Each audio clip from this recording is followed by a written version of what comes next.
Hi, welcome to T4LT interview episode. Today in the studio we have Laura Yost, Professor Laura Yost of the Social Science and Distance Learning Department, teaching culture classes for us here. But also, and what we've invited you to talk about today is a new class that you're teaching, and this is for the, is it for the Agricultural Department? Yes, actually? it is. Yeah. Yes, it is through that program. And the course title is? Applied Computers in Agriculture. Great. And so we're talking about technology here. Hope so. And so who signed up for this class? What we will see is that this class is only oriented towards students who have received something known as a USAID seed grant. So it's administered through the U.S. Agency of International Development, and it's specifically targeted at students from Central America and the Caribbean who are interested in education as well as entrepreneurial adventures related to agriculture or to social development when they return home. Great. So how did you get involved with the class? Why are you teaching this? The reason I'm teaching this class is because the students are here for 2 years, but most of them lack English proficiency. So during their first semester, it's English intensive courses primarily and not necessarily agricultural content. And since they wanted to include some content, such as the computer course, they needed someone who could speak Spanish. So you're doing this entire class all in Spanish? All in Spanish, handouts, examples, all of it, writing on the board in Spanish. And so it's a wonderful opportunity for me to practice my Spanish, but then to give the students some content that they can work on in addition to their language skills. And then once they start in the spring semester, everything will be in English. And this is hands-on computer skill training?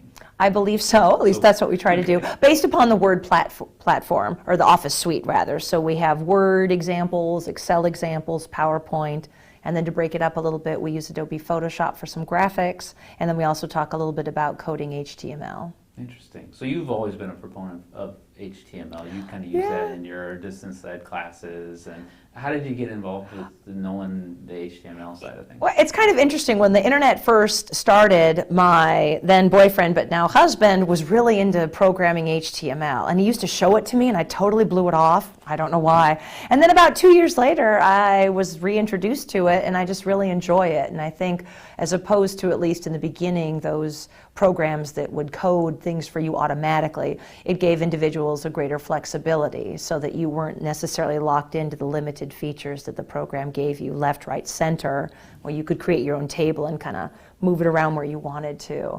And since we use Angel as our LMS at this time, that gives you, again, that opportunity to sort of contour your pages and make them a better reflection of what you want individually as an instructor.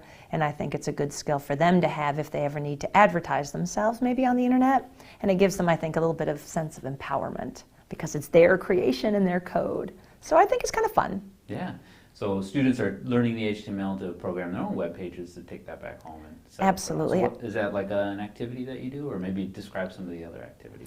Well, we initially work with Word and Excel, and then in between Excel and PowerPoint, I want to kind of pull them out of the Office suite. Sometimes I think maybe there's a little bit too much predictability, or the students are like, here's another model we have to copy.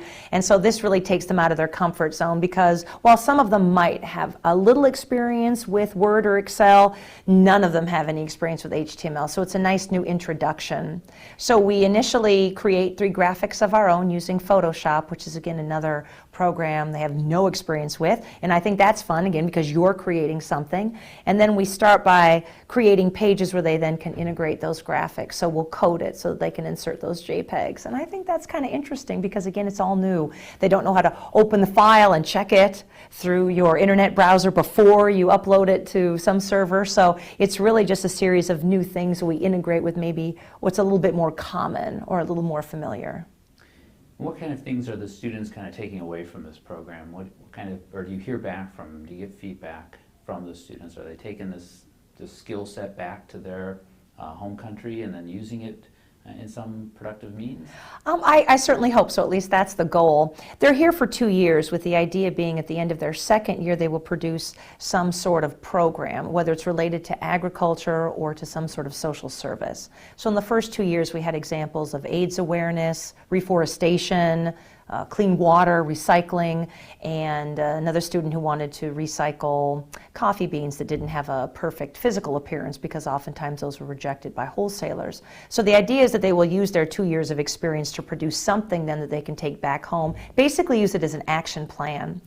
I think of this then in the context of, in order to create that action plan or to promote it once they return home, they need to have the computer skills. Obviously, they'll need those for their coursework too, but since we're thinking sort of big picture and really trying to help these students in their communities when they return, at least in the context of what we do oftentimes, I try and promote it as, you could send this to potential supporters. You might use this as a way to apply for international aid. This is a way you can use, for example, in Word we did a survey to get responses back from the community so you can find out what they think is most important. So I like to think of it being connected and that it will serve a purpose.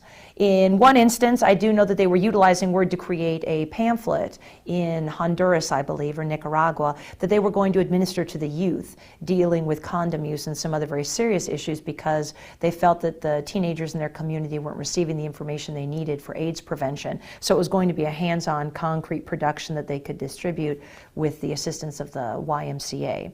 And then in another instance, there was a student who returned and actually started teaching basic computer skills to her community, which is pretty exciting.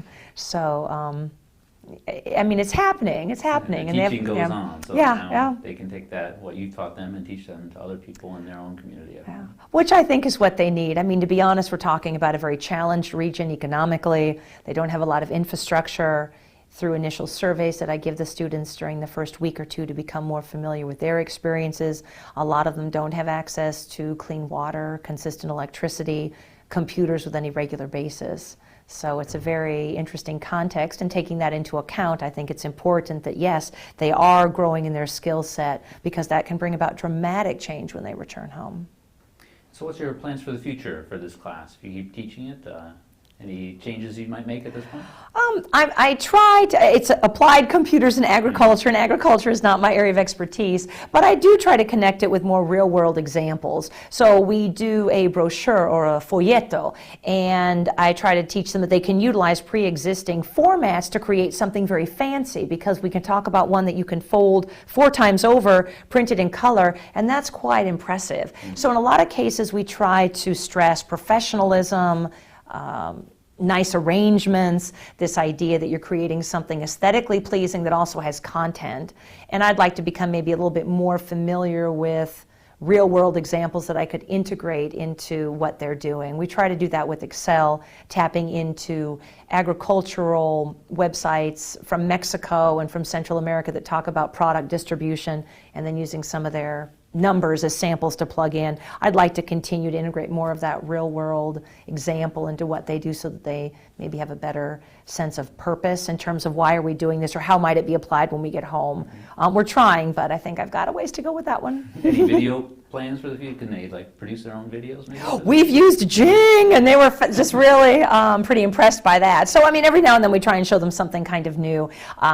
It would be nice maybe if I could take it to that next level. I don't want to take them too far away from the structured applied computers and agriculture, but we've practiced recording videos, integrating videos into PowerPoint slides, integrating videos into their HTML pages. I mean, it's pretty neat, but every now and then we try to punctuate the class with some interesting technological component so that they can realize, yeah, there's a big world out there. Some of the students have never used Google for a word search. So I mean, you've got a lot of bases to cover here, but we try to in different ways, so it's not always necessarily A, B, C, D, but kind of maybe working around in some random patterns sometimes.